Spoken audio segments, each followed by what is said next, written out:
15 जून को चीन की सेना ने 20 भारतीय सैनिकों की निर्मम हत्या कर दी। हमारे वीर सैनिक निहत्थे शहीद हुए। उनकी शहादत हमारे देश के लिए हुई, हमारी सुरक्षा के लिए हुई, हमारी अखंडता के लिए हुई। और इस शहादत की पीड़ा को उनके परिजन आजीवन सहते रहेंगे। ये एक दुख है जिसे मैं अच्छी तरह से समझती हूँ अपने अनुभव से। एक गर्व भरा गहरा दुख होता है। इसकी जिम्मेदारी हम सब की है, क्योंकि हम इस देश के नागरिक हैं।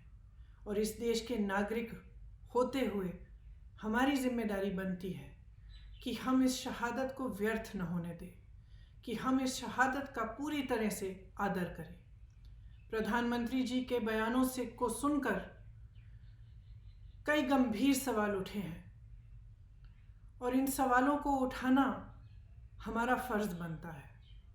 सिर्फ मेरा नहीं, लेकिन आपका भी, क्योंकि इस देश को जानना चाहिए कि जब प्रधानमंत्री जी चीन के नेताओं के साथ दोस्ती बरत रहे थे तो कैसे समझौते हुए, कौन सी बातचीत हुई जिसने आज चीन को ये हिम्मत दे दी कि वे हमारी ज़मीन पे कब्जा कर पाए।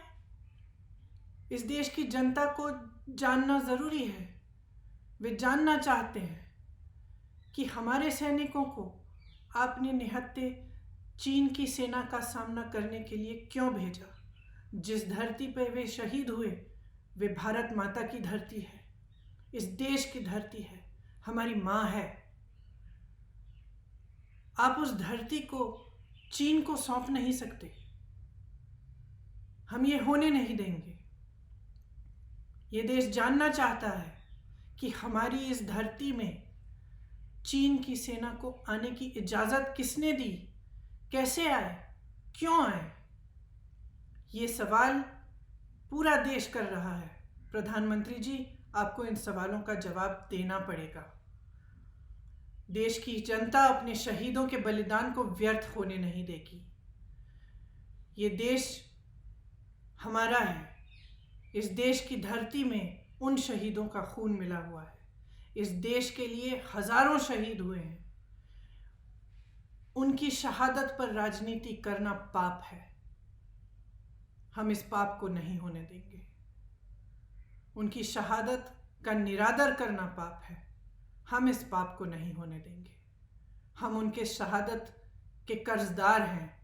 प्रधानमंत्री जी, आप भी इस शहादत के कर्जदार हैं। इस पाप को हम कभी नहीं होने दे सकते कि इनकी शहादत व्यर्थ हो, कि इनकी शहादत का आदर न हो। जय हिंद।